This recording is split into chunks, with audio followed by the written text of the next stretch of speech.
Circulation સક્રિય હોવાની જાણકારી પણ હવામાન વિભાગે આપી। આગામી 7 દિવસ સામાન્ય વરસાદની આગાહી છે। 11 ઓગસ્ટે રાજ્યના અમુક ભાગોમાં વરસાદ વરસી શકે છે। પંચમહાલ, દાહોદ, છોટાઉદેપુરમાં ભારે વરસાદની આગાહી છે। तो ये जो मौसम प्रणालियाँ हैं इसके प्रभाव से हम उम्मीद कर सकते हैं कि अगले 7 दिन में सौराष्ट्र कच्छ में छिटपुट से कुछ स्थानों पर और गुजरात रीजन में कुछ स्थानों से लेकर कई स्थानों पर बारिश हो सकती है।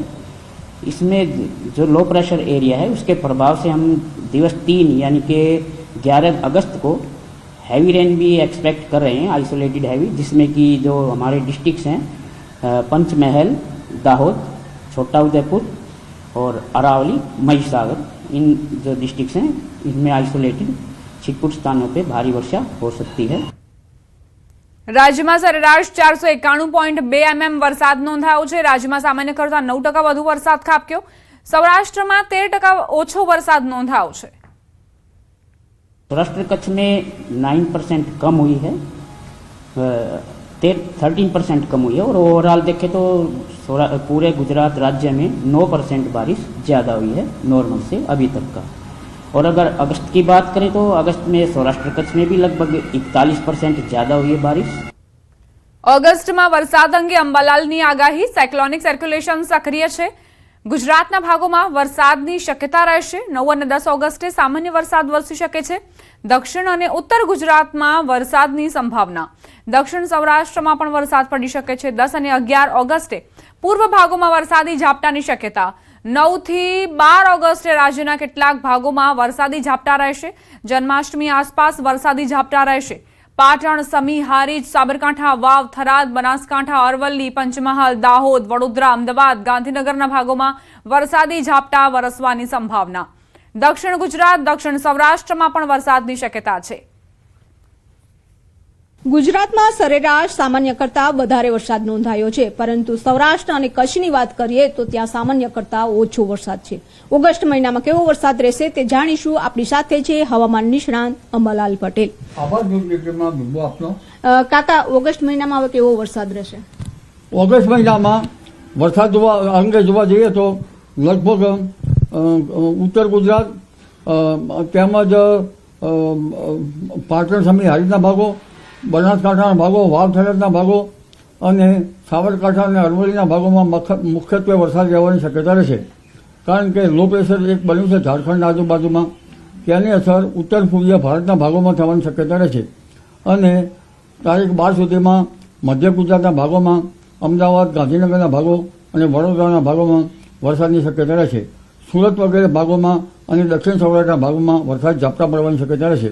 એટલે હવે કચ્છના ભાગોમાં અને સૌરાષ્ટ્રના કેટલા ભાગોમાં ઝાપટાની શક્યતા રહેશે। અતિ ભારે વરસાદની શક્યતા હમણાં નથી। તો કાકા, કેટલા સમય એવું બનશે કે ઓગસ્ટના એન્ડ સુધીમાં સારો વરસાદ રહેશે કે પછી વરસાદી ઝાપટા જ રહેશે? તારીખ 17, 18, 19માં મઘા નક્ષત્રમાં વરસાદી ઝાપટા પડવાની શક્યતા રહેશે અને લગભગ ત્યારબાદ તારીખ 23 સપ્ટેમ્બર પછી વર્ષા ઋતુ પૂરી થઈને શરદ ઋતુ બેસશે। શરદ ઋતુમાં વરસાદ લગભગ વરસાદનું શક્યતા ઘણી ઓછી હોય છે।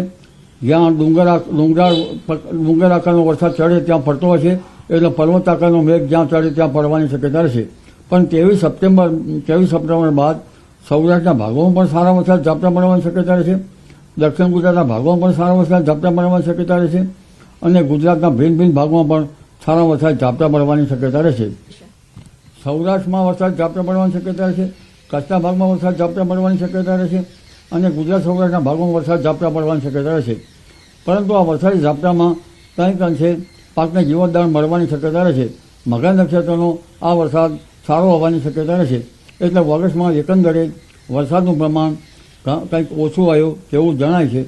પરંતુ આ 23 સપ્ટેમ્બર બાદ ક્યાંક એકાએક ભારે વરસાદી ઝાપટા પડી પણ શકે। જી, તો અત્યારે કોઈ મજબૂત સિસ્ટમ બનવાની શક્યતાઓ છે કે હવે કોઈ મજબૂત સિસ્ટમ છે તે 12 સપ્ટેમ્બર સુધી તો જોવા નથી મળી રહી? મજબૂત સિસ્ટમ બંગાળ ઉપસાગરમાં બનવાનું નહીં, કારણ મુખ્ય પેસિફિક મહાસાગરમાં ટાઇફૂન બનેલું હતું અને ટાઇફૂનનો ભેજ ખેંચાઈ જવાનો હતો। તારીખ 10 બાદ એ ટાઇફૂન કંઈક હળવું થશે અને ત્યાંના રેમિડન્સ લગભગ સામાન્ય રીતે બંગાળ ઉપસાગરમાં આવતા હોય છે. જો દક્ષિણ ચીન તરફ જો બને તો એના રેમિડન્સ આવતા હોય છે. એટલે ઘણી વખત ટાઇફૂન બને તો પણ આપણા ત્યાં વરસાદ ઓછો આવતો હોય છે. એટલે આ ટાઇફૂનના કારણે ભેજ ખેંચી જવાના કારણે હમણાં જે વરસાદની સિસ્ટમો બનવાની હતી તે વરસાદી પ્રમાણમાં સિસ્ટમ જોઈએ તેવી બની નહીં. પરંતુ તારીખ લગભગ 16-17 આજુબાજુ